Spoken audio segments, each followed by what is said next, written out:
Within the Theravada traditions, when we look at the compassion wing of practice,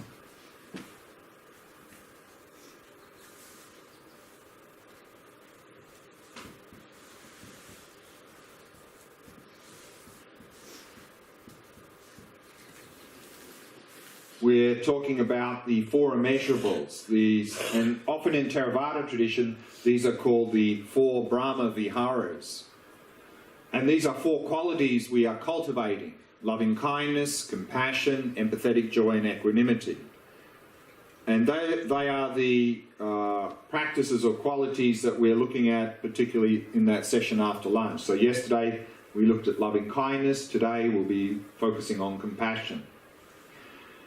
Within the Mahayana tradition, when they talk about this compassion wing of practice, of course we cultivate also the four immeasurables, these four qualities.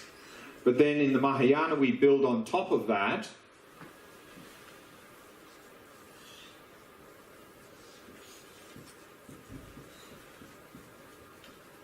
and cultivate this aspiration called bodhicitta, this aspiration for enlightenment, for the benefit of others. And we'll be looking at what that bodhicitta is also a little bit later in the retreat. So therefore, on the basis of stabilizing meditation, on the basis of shamatha practice, and remember this stabilizing meditation in the Theravada tradition normally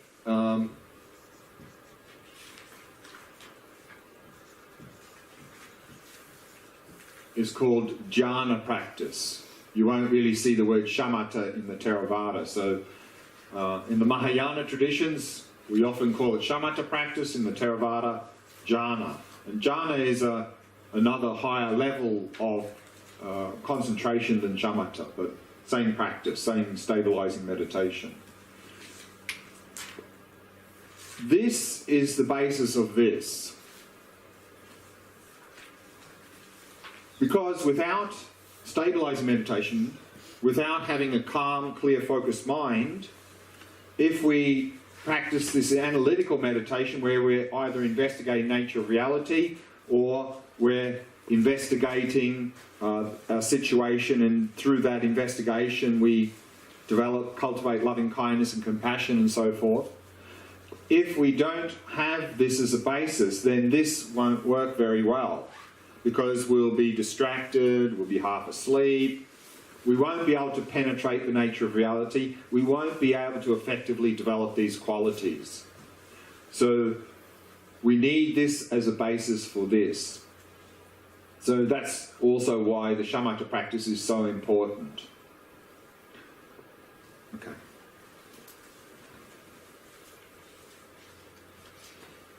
So in that shamatha practice,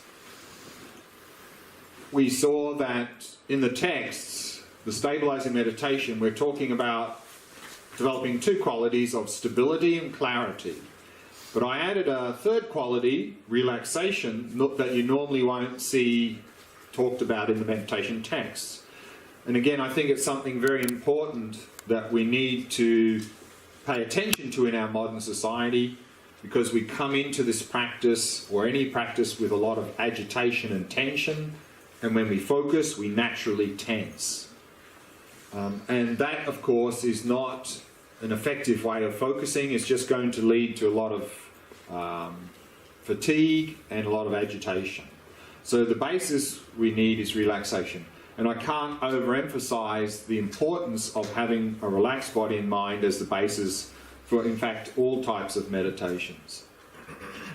And to really highlight the importance of that, I'd like to again read from Attention Revolution, this book, this shamatha book, Practice on Shamatha, the book from Alan Wallace for the shamatha practice, and he says on page 14 the following: "Thus our practice of mindfulness of breathing consists of prolonging our awareness of our breath.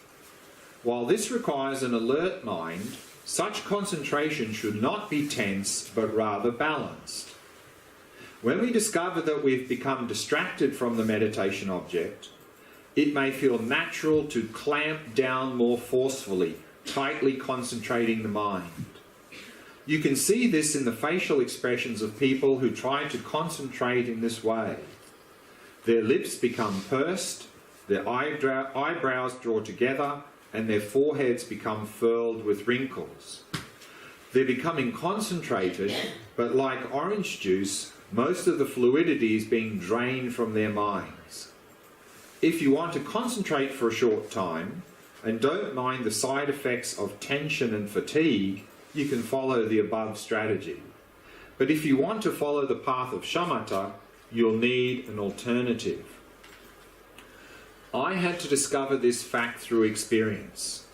During my first extended Shamatha retreat, I was filled with enthusiasm.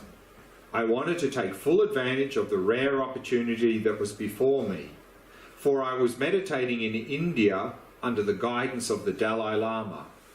I had no financial worries, and my material needs were easily met. All I had to do was put the instructions into practice. I threw myself into this training with all my might. Each morning I would rise at 3:30, except once I slept in until 3:45 and got upset with myself for slacking off. Enthusiastic I was, but so uptight. The Tibetan manuals on Shamatha meditation that I had studied over the years stated that the type of attention needed when one began such practice was, quote, highly focused. So I tried as hard as I could to keep my mind from wandering. Within a matter of a few weeks, devoting many hours each day to meditation, I could sustain my attention on my chosen object for up to half an hour. I was elated by making such fast progress. As the weeks went by, however, I found myself becoming more and more fatigued. I was draining myself both physically and mentally. My joy in the practice was diminishing accordingly, and I felt my attention was not developing any further. What was wrong? I was trying too hard. The cultivation of Shamatha involves balancing the mind, and that includes balancing the effort exerted in the practice with relaxation. I think this points to a cultural difference between traditional Tibetans living in the highlands of Tibet and modern people leading fast-paced lives, their senses constantly bombarded by telephones, email, the media and noise. Years of such existence conditioned the nervous system and mind in ways that might have been considered torture in rural Tibet. One traditional Tibetan doctor whom I know once commented on people living in the West. So now he's quoting the Tibetan doctor who says, "From the perspective of Tibetan medicine, you are all suffering from nervous disorders. But given how ill you are coping remarkably well." Whether we dwell in Boston, Buenos Aires, Berlin or Beijing, our minds are conditioned to be more high-strung and engaged in compulsive thinking than the minds of Tibetan nomads and farmers living a century ago. So when Tibetan meditation manuals advise beginners to focus their attention firmly, the instructions are aimed at a very different reader than the average city dweller in the 21st century. Before we can develop attentional stability, we first need to learn to relax. So I think some very, very good advice, and I know from personal experience and also talking to many people. And particularly the practice we're doing today, the focusing at the nostrils, there's very much a danger that we really tighten and tense, because it's hard, probably a little bit harder to focus here. So when it's harder to focus, then what we tend to do is we naturally tighten more and more and more. So we want to be mindful of that, noticing if we're tightening in the body and the mind, and really on every out-breath, relax, relax, relax, relax, relax. So remember the analogy of the roots, trunk and branches. So it's only really on the basis of deeper relaxation that we'll be able to develop sustainable stability and clarity. So really keep that in mind, particularly in today's practice.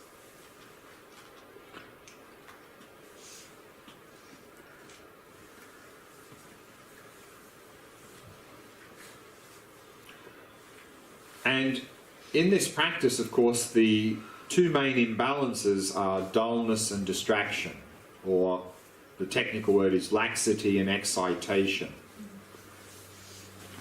So generally we sort of oscillate between the two, and we tend to sort of head in one direction or another. We either start heading into dullness, or we start going off into more and more agitation and distraction. So we can help balance on each breath. So I think I mentioned this already yesterday, is that on the out breath is a natural time to really relax any tension, release any tension, releasing any distractions. And the in-breath is a natural time to arouse and refresh and sharpen the focus, overcoming dullness.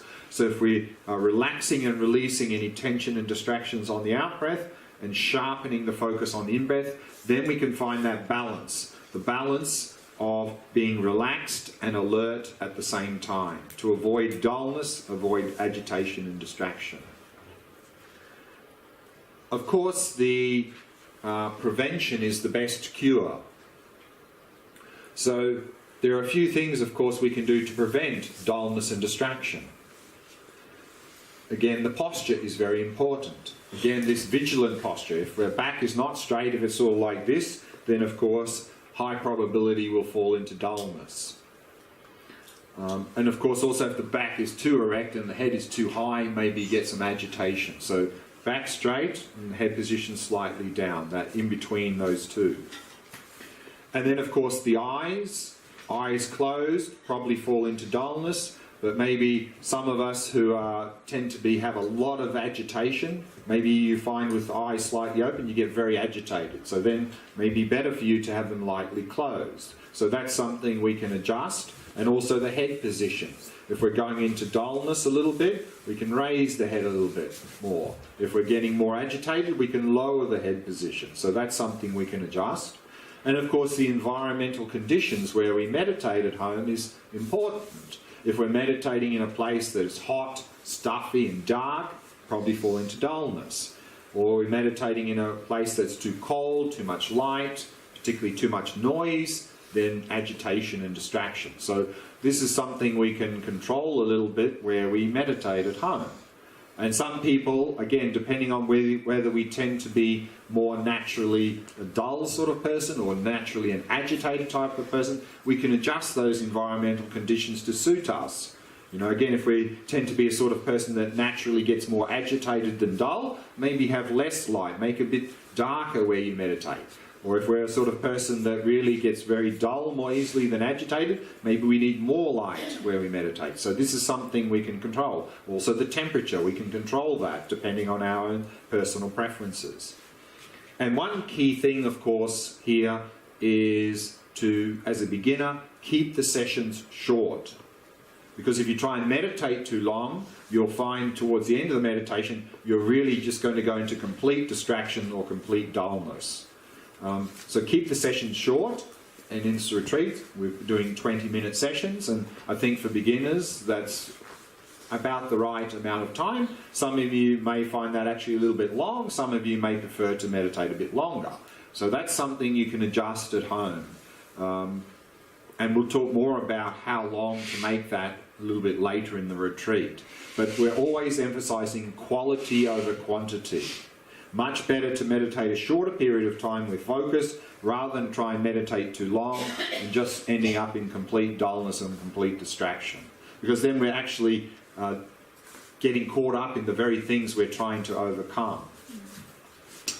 Also, of course, diet and exercise is very important. So here we're very fortunate to have these 2 yoga sessions each day to help prepare the body for the meditation. So some body work is very important, exercise very important, and of course diet is very important for meditation. Again, unfortunately in our modern society, our diets don't tend to be very good. A lot of refined food, particularly sugar, is really a disaster for meditation. So if we can really have that healthy diet, I think you'll find it'll work a lot better. And one thing I've already mentioned, one big reason why we fall into dullness, of course, in meditation is we simply are not getting enough sleep. That we tend to have very busy lives in the modern world. We never have enough time for everything. And so what we tend to cut is we cut our sleep from 8 to 7 to 6 to 5 to 4 hours. And somehow we manage, but this is not really sustainable. It's not good for the body and the mind. So we really need to make sure we get enough quality sleep. Otherwise, of course, meditation will just fall into dullness. And then at a deeper level, and I've mentioned this already, I think, one of the main reasons at a deeper level why we fall into either dullness or distraction is that we have our view of, our worldview, our view of happiness is that it's out there. And so then we get caught up in putting a lot of time and effort in trying to get more pleasurable experiences, get more stuff, and really that's where our energy is. So then, of course, if in the meditation we're turning inwards and focusing on the breath, then of course that craving and attachment doesn't like, that finds that very boring, so we tend to lose interest in the practice, and then of course we just fall into dullness. Or the other one, of course, is that craving and attachment, again, is not stimulating for craving and attachment, so craving and attachment is looking for something stimulating. So we're constantly getting distracted into this excitation. So you'll find that if our worldview is that the source of our happiness and suffering is out there, I think you'll find you'll be heavily into dullness and distraction in this practice.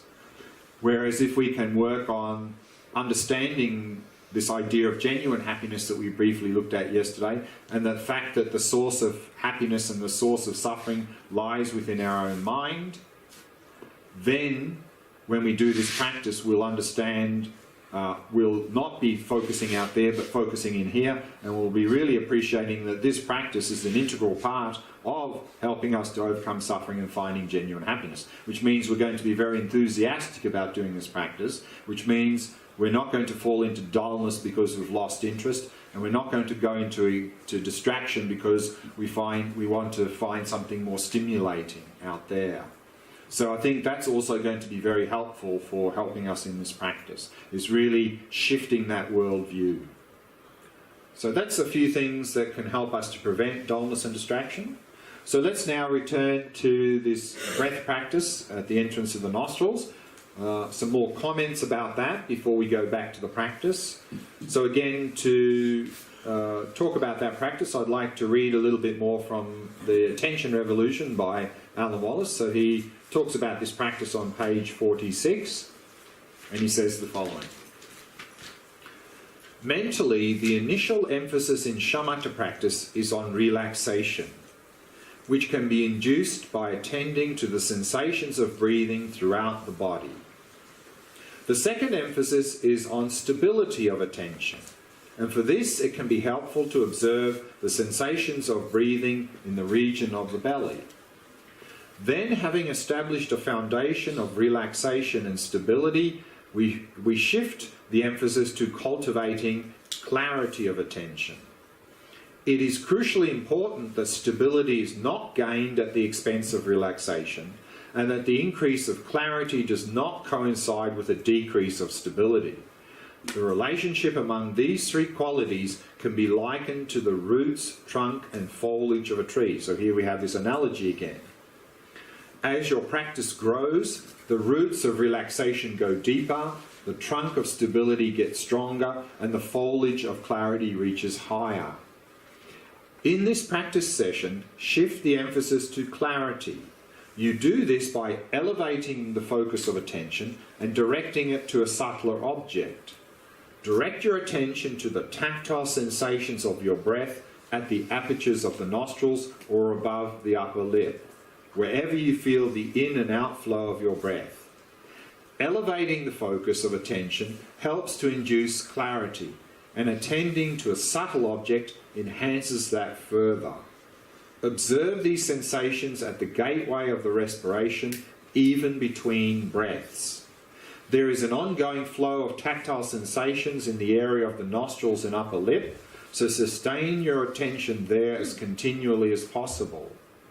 If the breath becomes so subtle you can't detect the sensations of its flow, quiet your mind and observe more carefully. As you arouse the clarity of attention, eventually sensations of breath will become evident again. On the periphery of your awareness, you may still note other sensations throughout your body, as well as sounds and so on.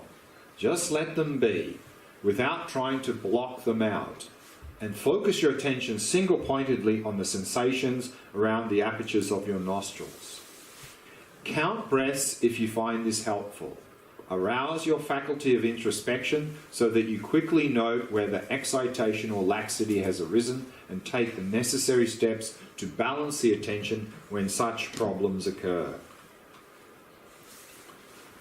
So again, the object here is the sensations of the breath, either at the actual entrance of the nostrils or this area above the upper lip, whichever you find easier. So anything in this area here. And again, we're using bare attention, which means we're observing the sensations directly. We're not imagining or visualizing the breath coming in and going back out and so forth. That's not this practice. So we're just simply observing the sensations here.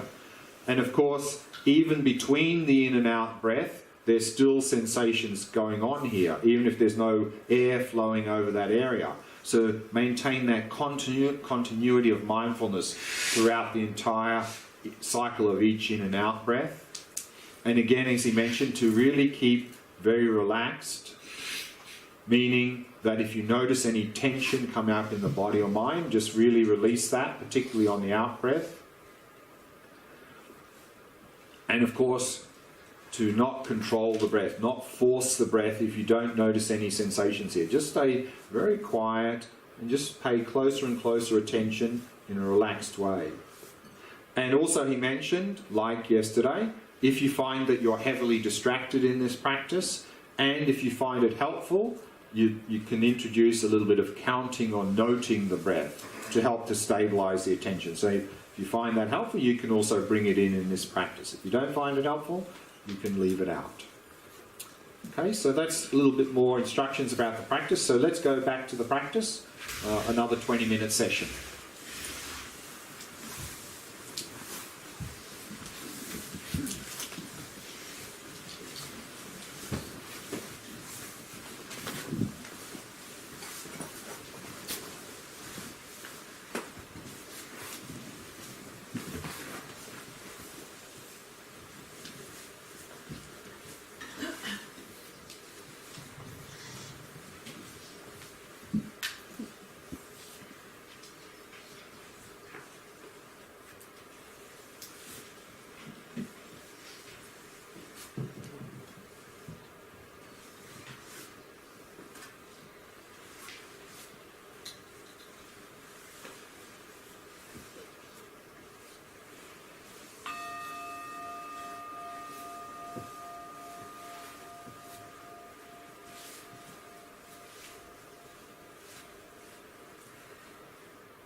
Setting the body into a state of relaxation, stillness, and vigilance.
relaxing more deeply with each out-breath.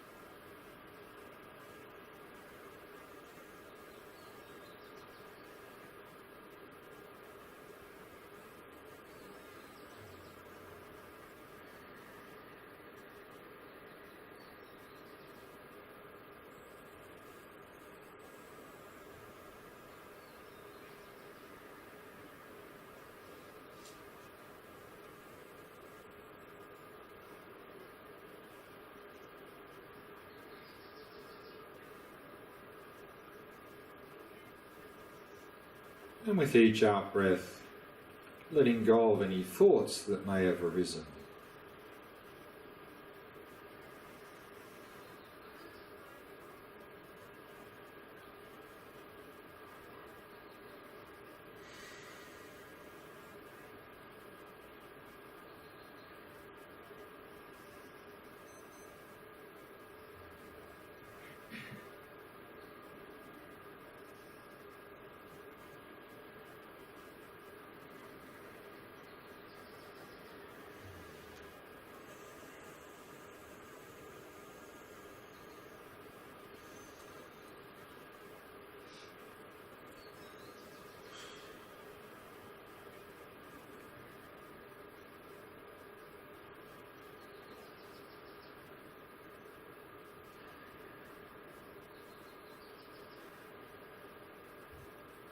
And simply allowing the mind to come to rest in the present moment. Focusing on the sensations of the breath throughout the body.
Now narrow your focus and focus on the sensations of the breath at the entrance of the nostrils.